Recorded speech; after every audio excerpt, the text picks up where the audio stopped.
कथा को आरंभ करने के पहले ये जरूर समझने की बात है कि अनादि निधनम विष्णु सर्वलोक महेश्वरम लोकाध्यक्षम स्तुवन नित्यम सर्व दुखाधिको भवे। ये फलस्तुति की, फलादेश किया कि अनादि निधनम, जन्म और मरण, तो हम उन कृष्ण की बात कर रहे हैं, ये उन भगवान विष्णु के नामों का, गुणों का कीर्तन कर रहे हैं जिनके जन्म का और जिनके मरण का कोई काल नहीं है, अपितु दूसरों को भी जन्म मरण की व्याधि से, उपाधि से मुक्त कर देने की जिसका क्षमता है, जिसमें क्षेम है। क्षेम और क्षमता, भगवान चाहे तो नमे भक्ता प्रणश्यति, मेरे भक्त की मृत्यु नहीं होती। ऐसे ही एक बार नारायण, अनंत नारायण इकट्ठे हो गए एक एक लोक का, लेकिन सब लोगों के महानायकों के नायक जो महाविष्णु ब्रह्म नारायण, वे संपूर्ण नारायणों के अधिष्ठाता परम पुरुष जो श्री कृष्ण, उनके गुणों की सीमा नहीं है। सहस्र नाम का मतलब है, ये बात कहना जाना कि भगवान के 1000 नाम है, नहीं, हम कह देते ना भैया, गिना नहीं सकते, हजारों नाम है। यूं भी कह सकते हैं अगणित, असंख्य, कोई आर पार नहीं है। तो 1000 संख्या कहने का मतलब है असंख्य नामों में से कुछ विशेष नाम तुमको सुना रहे हैं। न तो सबरे नाम ये गिना सके, और हम तो जैसे कथा कहने बैठे हैं, तो हम तो इन 5 दिनों में उन हजारों में से भी 2-4 नाम की महिमा सुना सकेंगे। भगवान के तो असंख्य है, अनंत है, अचिंत्य है। इसलिए अच्युतानंत गोविंदा, अच्युत हैं जो कभी छूटते नहीं हैं, अलग नहीं होते। अनंत है जिनको गिना नहीं जा सकता। गोविंद है जो जबरदस्ती गायों को जैसे घेर करके ग्वाला गोष्ठ में ले आता है, ऐसे जो स्वयं कृपा करके तुम्हारी इंद्रिय और वृत्ति रूपी गौओं को बंसी बजा करके, लुभा करके और घेर करके अंतःकरण गोष्ठ में ले आता है।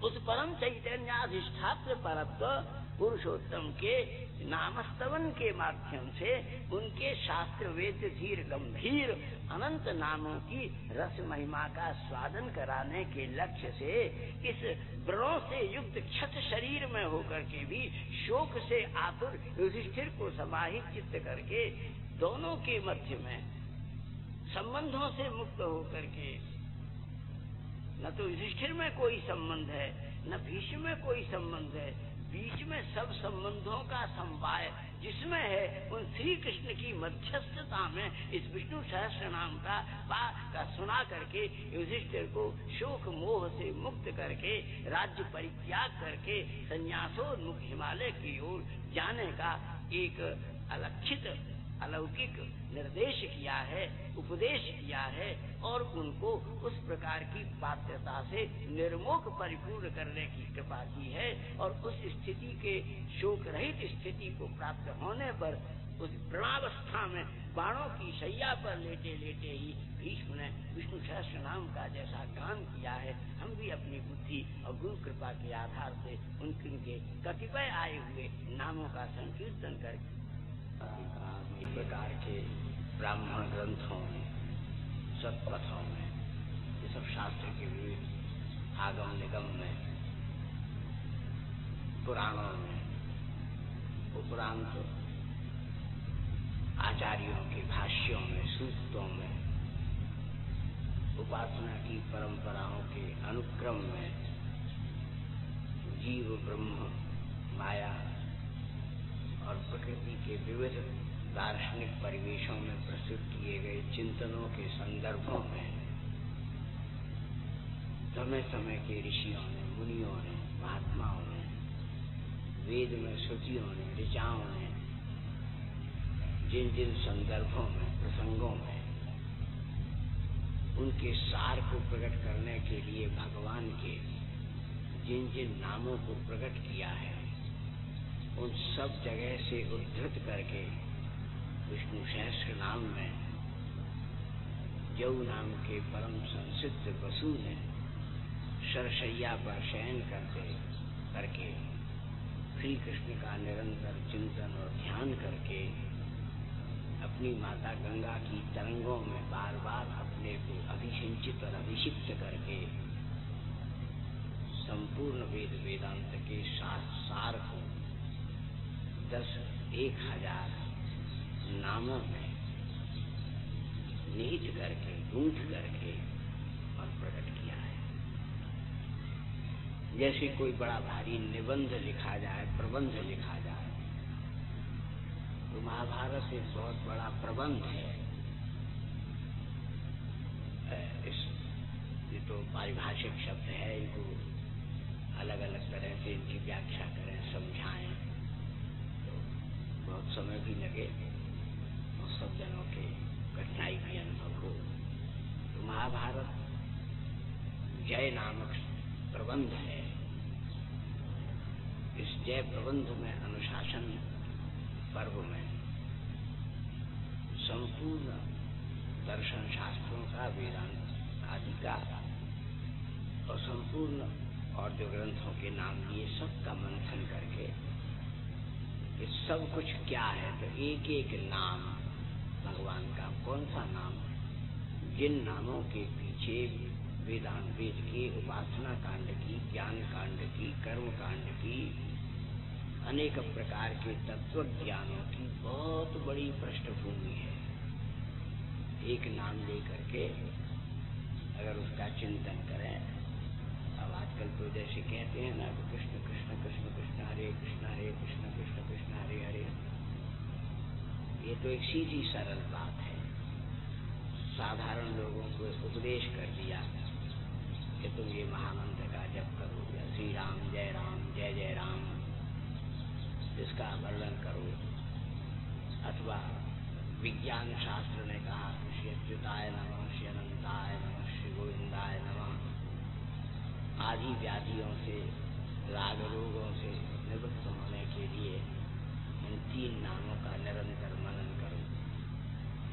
सुविधा के लिए कह दिया शास्त्र ने, क्योंकि डॉक्टर एक छोटी सी टैबलेट देता है। अब दवाई तो बहुत बनी होगी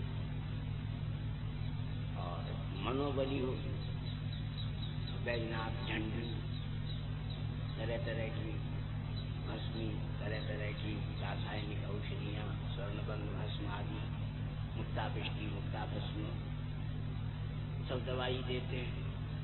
फिर उनकी छोटी छोटी गोलियां बन जाती हैं। होम्योपैथिक की गोलियां छोटी सी मीठी है, एक शीशी में 2 बूंद टपका देते हैं, तो फिर उसको सैकड़ों रोगियों को दे देते हैं। तो औषधि वैद्य जी ने दी है, वैद्य में आपका विश्वास है, ये विश्वास है कि ये अनिष्ट नहीं करेंगे, ये अरिष्ट नहीं करेंगे, इनके द्वारा कोई हानि नहीं होगी, तो आप उस दवाई को बड़ी श्रद्धा के साथ खा लेते हैं। और जब आप सूर्य छोटा सा कितने ब्रह्मांडों को प्रकाशित करता है, थोड़ी सी औषधि जितने बड़े बड़े रोगों का शमन करती है, निवारण करती है, ऐसे ही परमिष्ठी मंडल में उसके अधिष्ठात्र चैतन्य जो जगत प्रभु देव देवमनंतम पुरुषोत्तमं स्तुवन् नाम सहस्रेण पुरुषः सततोत्थितः। तो जैसे छोटी सी गोली आयुर्वेद की कस्तूरी प्रवृत्ति सब मिली हुई है, पेट में जाकर रोग नाश करती है, छोटा सा सूर्य ब्रह्मांड को प्रकाशित करता है। उसी प्रकार से अज्ञान से भरे हुए जगत में और व्यतिरेक और विकल्प से भरी हुई प्रकृति में और उनके प्रभाव से आसक्तियों में पड़ी हुई बुद्धि में और अहंकार से अत्यंत दबी हुई अंतःप्रज्ञा में जब विष्णु सहस्र नाम का एक नाम, जो छोटा सा सूर्य है, जो छोटी सी पुड़िया औषधि की है, वो जब जीव के मुख में होकर के श्रद्धा के अनुपान में, दवाई मिलाई जाती है अनुपान में, सोडे की माजून में, शहद में, ऐसे ही इस विष्णु सहस्त्र नाम का जगत प्रभु के किसी एक नाम की, जो कि परम करोड़ों सूर्यों के प्रकाशों से पूर्ण है, नहीं, सूर्य केवल बाह्य विश्व के व्याप्त अहंकार का निवारण करता है, लेकिन विष्णु सहस्र नाम में जो 1000 हजारों सूर्यों से भी तेजस्वी जो सूर्य हैं, वो एक सूर्य, एक नाम गुरु के मुख से कान में गिर करके जब हृदय में पहुंचता है तो करोड़ों जन्म के वृत्तियों में भीतर भरे हुए, जगत गुफा के भीतर भरे हुए अंधेरे को नहीं मिटाता, सूर्य गुफा के भीतर भरे हुए अंधेरे को नहीं मिटाता, लेकिन नाम हृदय की गहरी गुफाओं में जगत के संग और हजारों जन्मों के किए हुए दुष्कृत्य और अनेक प्रकार के अज्ञान के भरे हुए अंधकारों को एक बार में ही निवृत्त कर देता है। हरे कृष्णा।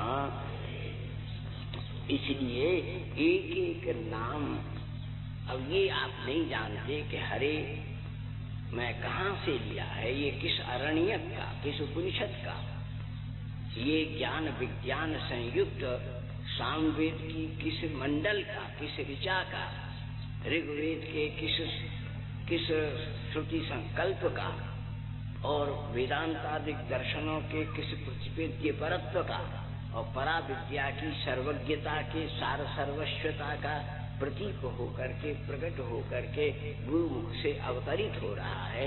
ये इतनी बड़ी गहरी बात आप नहीं जानते, लेकिन फिर भी विश्वास है कि नाम के लेने से सूर्य की तरह से हजारों जन्म के वृत्तियों के भीतर भरे हुए अंधकार का अवश्य में विनाश हो जाएगा। जीव की गतियों में गति सुधर जाए, गति जो है वो तीव्र हो जाएगी सात्विक अंश में, और मति जो है वो निर्मल हो जाएगी विशुद्ध सात्विक भाव में। इसलिए बहुत सरलता से इस बात को कहना सरल नहीं है, लेकिन तथापि ये विष्णु सहस्र नाम में जो 1000 नाम हैं, ये एक सूची है कि वेद में ईश्वर के परतत्व को प्रकाशित करने के लिए ये 1000 नाम उन संपूर्ण तालिकाओं को, सूचियों को, भगवान के गुणों के पुंजों को किस प्रकार से प्रकट कर रहे हैं। जैसे सूर्य का उदय होता है तो रात को चोर और दूसरे असद निवृत्त हो जाते हैं, तो भाग जाते हैं अपने आप। ऐसे ही नाम के जाते ही षड्रिपु, एक चीज है षड्रिपु, एक वस्तु है षडैश्वर्य, एक वस्तु है षड्विग्रह, एक वस्तु है षडांशु। ये 4 जो वेदांत के परिसूक्त हैं, इन चारों को अंतःकरण में अभिनिवेश करा करके, प्रवेश करा करके, उन्मेष में ला करके किस प्रकार से जीव को इसी माया प्रकृति के घेरे में बंधे रहने पर भी किस प्रकार से शांत एवं सिद्ध कर सकता है, ये विशिष्टता ही नाम की महिमा है। इसलिए स्तवन नाम सहस्र, इन सहस्र नामों का जैसे आपको थोड़ा सा हिसाब दें तो जोड़ बाकी निकालना बड़े परिश्रम का काम हो जाता, नहीं भी हो पाता है, लंबी रकम हो तो नहीं भी हो पाता है। ऐसे ही इतना कह दिया कि तुम कृष्ण कृष्ण कहो, अब तुम तर्क नहीं करते, अगर नहीं करो तो यूं कहें, फिर समित प्राणी होकर के, नियम क्या है? समित प्राणी, हाथ जोड़ करके और तन्निष्ठ होकर के, ये दो पात्रता है, समित प्राणी होकर के और तन्निष्ठ होकर के। किसी भी उपासक के लिए ये दो चीज जरूरी है, हाथ जोड़ करके, माथा झुका करके, विनम्र होकर के, समित प्राणी होकर के और तन्निष्ठ होकर के, अपने इष्ट में एकदम तल्लीन होकर के, तन्मय होकर के, अपने गुरु के सामने। गुरु कौन है? तुम कहते हो अंधेरे में चल रहे हो रास्ते में, तो पहले जब बड़े लोग चलते थे तो अलाचक्र वर्ती एक न्याय है, जो आगे मसाल लेकर के चल रहा है, अलाचक्र लेकर चल रहा है, उसको आप पीछे नहीं कर सकते, क्योंकि अलाचक्र यानी मसाल, मसालची अगर आगे चले तो आगे चलने का रास्ता दिखेगा, और मसालची यदि पीछे चले तो आपकी अपनी ही छाया इतनी लंबी हो जाएगी कि आपको अपनी ही छाया से पीछे से आते हुए प्रकाश के होते हुए भी आगे का रास्ता नहीं दिखेगा। आपकी छाया ही आपके प्रकाश को बाधित कर देगी।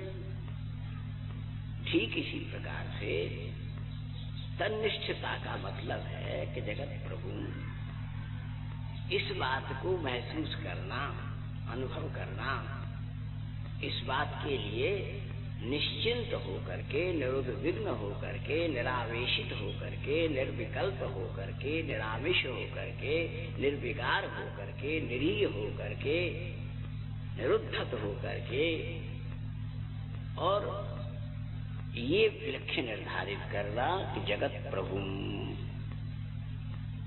इस संपूर्ण जगत के एक ही प्रभु हैं, परमात्मा हैं, वे सर्वव्यापक हैं, लेकिन सर्वव्यापकत्व को अनुभव करने के लिए प्रज्ञा विभूता भी तो सापेक्ष है।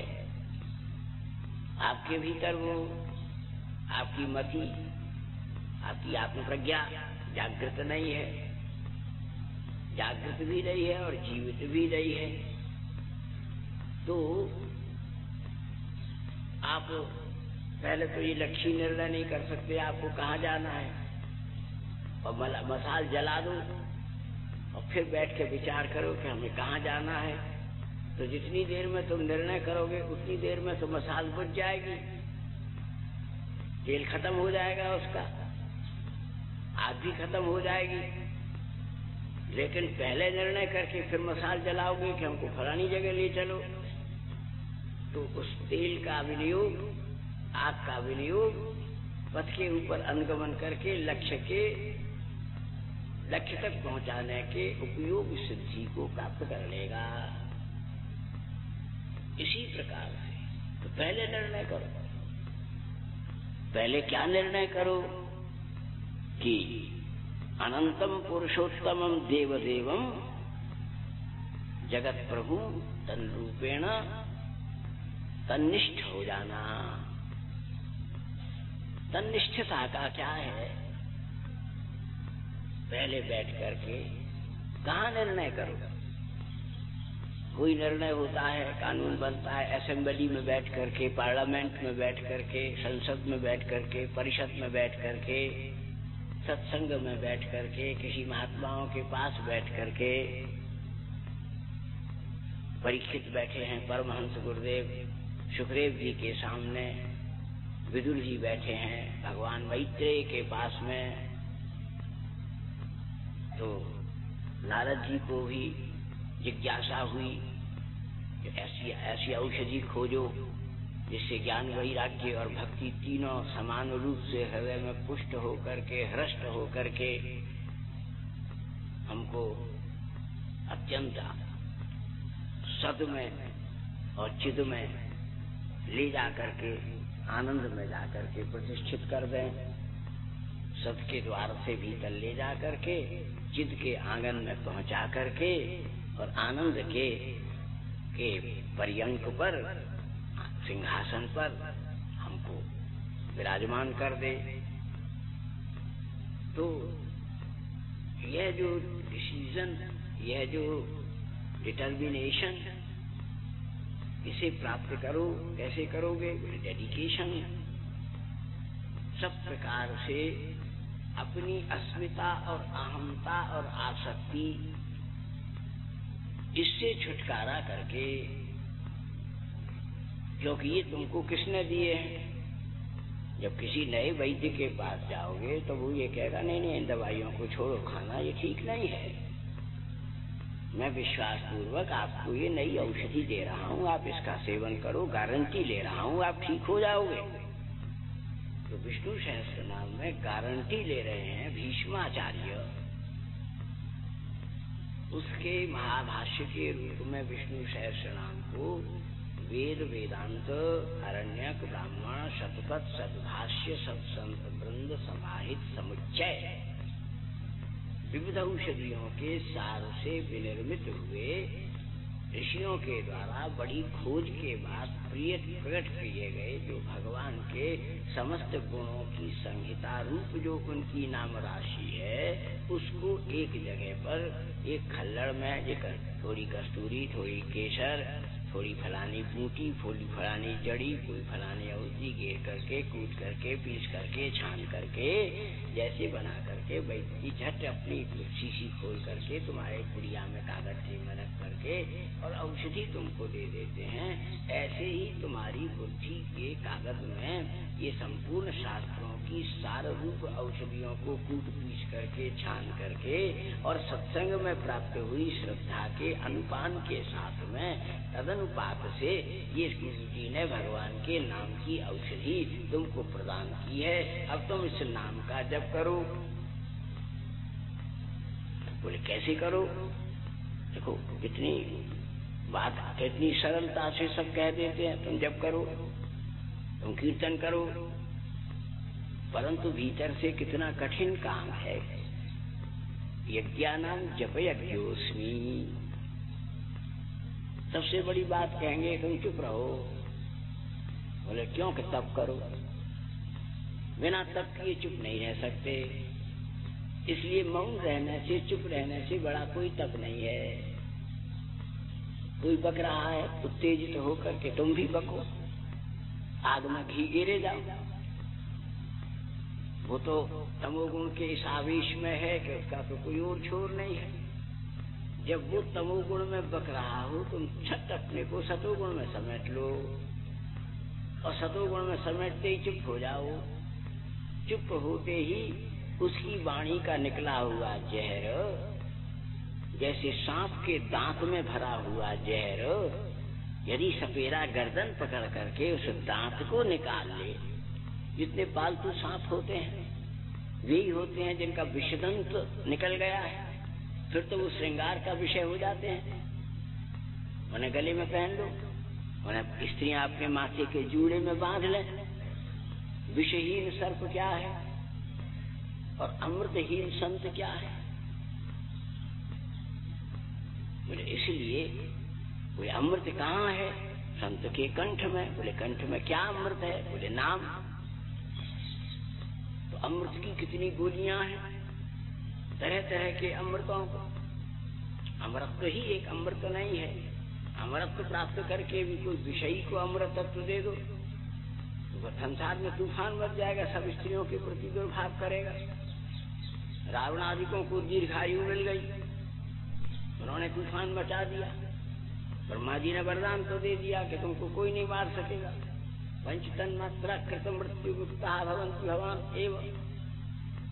लेकिन भगवान ने कहा कि ब्रह्मा जी ने वरदान दिया है, प्रकृति में कोई नहीं मार सकेगा, लेकिन पुरुष में यदि कोई आ गया, रघुनाथ जी आ गए, श्री कृष्ण आ गए, बारह आ गए, निशंग आ गए, वामन आ गए, कूर्म आ गए, हयग्रीव आ गए, तो इनको इनके हाथ से मरने में इनके द्वारा असत के निवारण में कोई श्रम नहीं होगा। रावणादिकों को प्रकृति के आक्रोश में, परिवेश में मरने से ब्रह्मा जी ने वरदान दे करके मुक्त कर दिया। लेकिन अगर वे नाम तो हुआ, उन्हें यश तो मिला, लेकिन क्रूर होने का। लेकिन अक्रूर जी श्री कृष्ण को ले गए, तो महाराज ले जाना कितना क्रूर कर्म है। भागवत में क्रूर कृत्य क्या है, बोले अक्रूर कृत्य यथा, सूत्र में लिखा गया। अब अक्रूर जी ले गए, ये कथा तो आपने सुनी, लेकिन अक्रूर जी से ज्यादा क्रूर कृत्य किसने किया कि इतने स्वजनों के बीच में, रोती हुई गोपियों के बीच में से यशोदा जी को ले गए। लेकिन क्यों लोग गए कि कृष्ण के जाए बिना संसार का हित नहीं हो सकता, असदों का नाश नहीं हो सकता, प्रकृति का शोधन नहीं हो सकता, पुरुष का अनुभव नहीं हो सकता, पौरुष का संचार नहीं हो सकता, प्रकृति की का सुधार नहीं हो सकता, संसार के पारावार को पार करने के लिए जीव की ज्ञान की नौका का निर्माण नहीं हो सकता। कथा केवल कथा में सीमित थोड़ा ही है। काली नाम कह दिया नारायण, और क्यों नारायण का नाम है इसके लिए तो अगर कथा सुनो, अगर ये सुनो तो नारायण के नाम की व्याख्या करने में, कृष्ण नाम की व्याख्या करने में, राम नाम की व्याख्या करने में, उनके तात्पर्य को श्रुति आगम निगम सिद्ध प्रयोजन संसिद्ध करने के परिप्रेक्ष्य में, परिपक्ष में, तो बड़े बड़े विद्वानों को, तत्ववेत्ताओं का चोटी का पसीना एड़ी तक आ जाएगा। खाली कह दिया तुमसे तो इसने कह दिया तुम नारायण नारायण कहो, छोड़। लेकिन गुरु जी ने ये दवाई दी।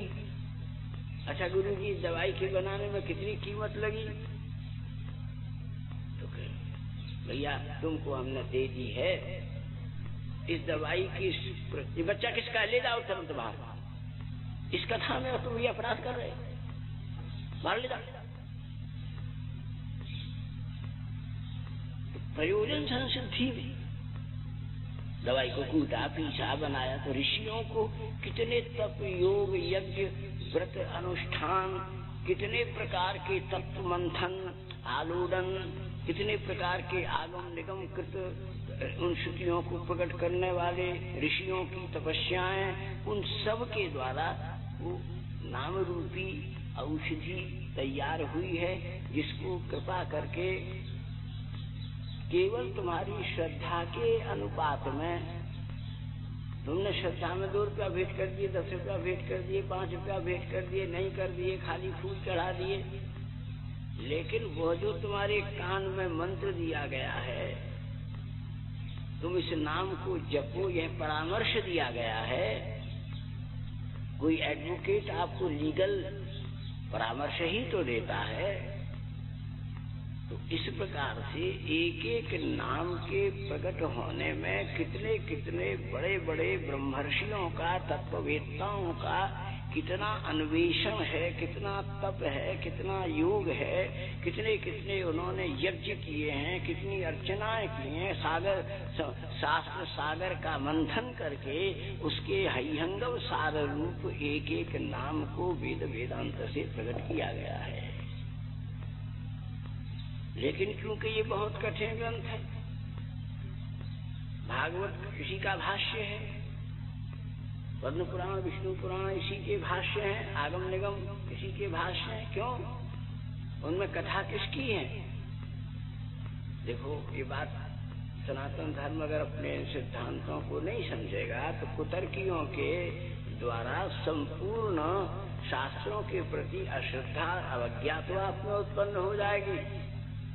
आपने आपको, आपके पिता आपके लिए कितनी संपत्ति इकट्ठी करके दे गए आपको, लेकिन उनने किस परिश्रम से, प्रयास से उसको पैदा किया, कमाया, उसको संग्रह किया, उस परिश्रम की तो कल्पना नहीं की। लेकिन मूर्ख लड़का एक ताश के पत्ते के ऊपर जैसे अपने पिता की संचित बहुत बड़ी विभूति को, संपदा को नष्ट कर देता है, ऐसे गुरु ने तुमको मंत्र दिया किन परंपराओं से, पीढ़ियों से एक एक उस मंत्र को शास्त्र सागर मंथन करके, सिद्ध करके, अभ्यास अध्यास करके, अनेक प्रकार से उसके परतत्वों का परिवेश प्रकट करके, व्याख्या करके, समीक्षा करके, समाहार करके, आस्था करके, प्रयोग करके, उसे अपने जप के द्वारा सिद्ध करके तुमको दिया। तुम्हें तो नाम मिल गया मुफ्त में, तुम्हें तो उसके पीछे के उपक्रम का, अनुक्रम का ज्ञान नहीं है। तुम्हारे पास तो व्यतिक्रम है और तुम व्याक्रांत हो। इसलिए सबसे ज्यादा सर्वधर्माणाम धर्मोधिकतमो मतः, सब प्रकार के धर्म का सार जैसे शीशियों में भर करके औषधि रखी जाती है, एक एक नाम के भीतर एक एक प्रकार की धर्म की और धर्म के अधिष्ठात्र पुरुषोत्तम प्रभु की। भगवान कौन है? धर्माधिष्ठात्री परत्व हैं, अंतःकरण के अधिष्ठाता हैं, आत्मचेतना के देवता हैं, सच्चित आनंद के प्रदान करने वाले, उपकरणों के और उन उपकरणों को यथानुपात जीव जगत के हित के लिए वितरण करने वाले एकमात्र सामर्थ्यवान परमतम ईश्वर हैं। उन ईश्वर के अनंतार्णव गुण समवाय को एक एक नाम में रख करके जगत के लिए प्रकट किया गया है। इसलिए इस विष्णु सहस्त्र नाम को सर्व वेद वेदांत पुराणोपनिषद सारभूति में परिगणित किया गया है। तो यहाँ तो देखो, कहने में कितना आनंद है, कृष्ण कृष्ण कहो, लेकिन पंडित राज जगन्नाथ कहते हैं सारा रस गंगाधर लक्षण ग्रंथ लिख करके यद्वी का रसिता सीता समशिता स्फीतम निपीतम पयः स्वर्या तेन सुधाप्यधायी कतिधा रंभाधरः खंडितः तत्वं ब्रूहि मदीय जीव भवता भूयो भवे भ्राम्यता कृष्णेत्यक्षरयोरियं मधुरिमुद्गारः क्वचिल्लक्षितः। संपूर्ण ब्रह्मांड में जितने अमृत हैं और जितने विष हैं,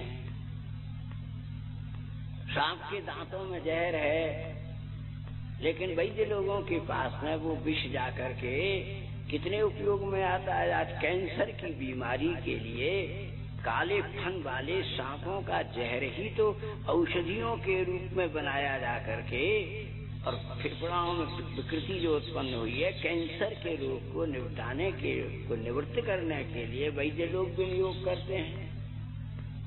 कैंसर के अब टाटा हॉस्पिटल में बंबई में जाकर के देखो आप, बहुत से लोगों को भगवान न करे ये कष्ट किसी के ऊपर पड़े, सब स्वस्थ हों, लेकिन उसका एक एक इंजेक्शन 20-20 हजार 31 हजार रुपए का होता है। और है क्या है? केवल काले फण भर के जहर को निकाल करके उसे शोधन करके और वो इंजेक्शन दिए जाते हैं। रोगी के बाल उड़ जाते हैं, खाल उड़ जाती है, लेकिन फिर भी ये वैसा बीमारी है कि ठाकुर जी की फिर भी कृपा से ही निवृत्ति होती है। ऐसे ही जीव को जो भगवत विमुखता का, नास्तिकता का, कुतर्क करने का, अनेक प्रकार के आक्षेप विक्षेप करने का, आलोचना करने का, जो लोग दवाई का सेवन कर रहे हैं उनमें भी अनास्था उत्पन्न करने का अपराध रूप जो कैंसर हो रहा है, उसकी निवृत्ति के लिए भी तो काले नाग के विष की बड़ी जरूरत है। अब जंगल में दौड़े दौड़े जाओ तो सांप कहाँ से पकड़ करके लाओगे? इसलिए बड़े बड़े जहरीले सांपों को पाल करके शिव ने अपने शरीर में सजाया है और सब सर्पों के जहरों से युक्त भयंकर शेष नाग को ठाकुर ने अपनी शैया बना करके रखा है। तो क्योंकि विषस्य विषम औषधि, विष की दवा विष है। एक जहर जो आपने नादानी से खा लिया। अब वही आटा दाल चूना बिना पकाए हुए, बिना ठीक से रोटी बनाए हुए, सेके हुए खाओगे, पेट में विकार पैदा कर देगा। ठीक से बना करके, घी चिपड़ करके, ठीक से, हम लोग तो कहते हैं उसे भगवत प्रसाद बना करके माता के हाथ से, उसके प्रेम, उसके आशीर्वाद से युक्त होकर उसे ग्रहण करोगे तो स्वास्थ्यवर्धक हो जाएगा। इसी प्रकार से भगवान का एक एक नाम माता पिता कृत संस्कार संपदा संयुक्त सात्विक प्रकृति युक्त पुरुषा यदा गृह्णन्ति श्रद्धावान श्रद्धावान लभते ज्ञानम तत्पर संयतेन्द्रियः आदौ श्रद्धा ततो साधु संगोत भजन क्रिया ततो नर्थ निवृत्ति स्यात् ततो निष्ठा रुचिस्ततस्तथा शक्तिस्ततो भावः तत्प्रेमभ्युदञ्चति। और क्या क्या कहें। तो इसलिए एक नाम अनंत अमृत, अनंत अमृत भी प्रदान करता है। पीड़ा फिर नवकाल कूट कटुता गर्वस्य निर्वासन स्वरया तेन मुदा सुधा मधुरिमा अहंकार संकोचन प्रेमा सुंदरी नंद नंदन परो जागर्त यस्यांतरे जायन्ते स्फुट वश्यवक्र मधुरांस्तेनैव विक्रांतयः। अरे इस कृष्ण नाम के परम पौरुष को, पुरुषार्थ को, पराक्रम को तो देखो, सारी के सारी जहरों को चुनौती दे दी है। सारी की सारी पीड़ाएं प्रेयसी की तरह से बद्धांजलि होकर के कृष्ण पादार बिंद मकरंद सेवन परायणा हो गई हैं। सारे सबका निग्रह निरोध हो गया है। जो इंद्रियां बड़ी भारी संयम करके यम नियम प्राणायाम संयम स्वाध्याय निधिध्यासन योग याग व्रतानुष्ठान तीर्थाटन प्रवृत्ति पूर्वक संभाव